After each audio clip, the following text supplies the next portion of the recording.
Several bizarre human specimens appeared in the forest. The first one had no lower body. The fracture surface was extremely smooth. He was clutching a blue butterfly in his hand. The second one also had no lower body. Both hands were stuck into cement. It was as if he was declaring that he would nail beauty under his control. Although the third body was relatively intact, he was posed in the shape of Jesus on the cross, but his head was twisted backward. It created a bizarre atmosphere. After the scene was discovered by a hiker, it immediately became a major case that shocked the whole country. But unexpectedly, the killer turned himself involuntarily the next day. He was a biology professor at a university. He called the scene a sanctuary of art. He not only posted it publicly on social media, but even prepared tens of thousands of words of notes and inspiration, so that everyone could understand his artistic creation.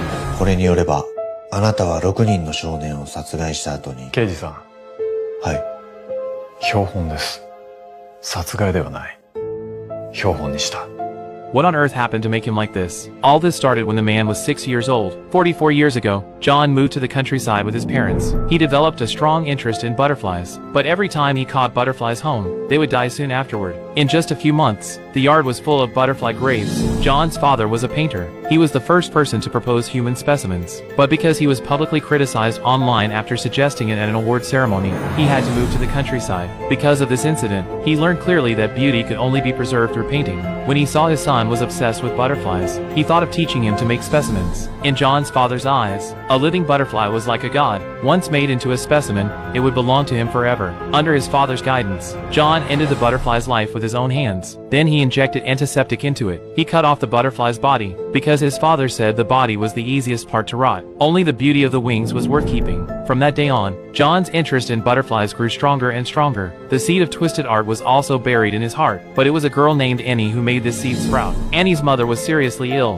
Her family asked John's father to paint a portrait. John gave her his painting The Butterfly Kingdom as a gift. Soon afterward, Annie's mother passed away. John's father also had an accident. The two families lost contact from then on. John and his mother also moved back to Tokyo. After growing up, John became a biology professor. When he was 30 years old, Annie saw the report in a Science Weekly, and the two got back in touch. Annie told John that she had bought his old house and planned to hold an art camp. She hoped John would come with his son. She wanted to choose her successor among these young people. Just like that, 6 young artists were gathered together. They had to finish a portrait within 10 days. The model was Annie's daughter, Anna. Everyone was excited after hearing the news, because for these young people, it was a life-changing opportunity. And the old painting The Butterfly Kingdom reminded John of his childhood dream, how he wished to see the world through a butterfly's eyes. Just as John was sighing that he might never realize his wish, something magical happened.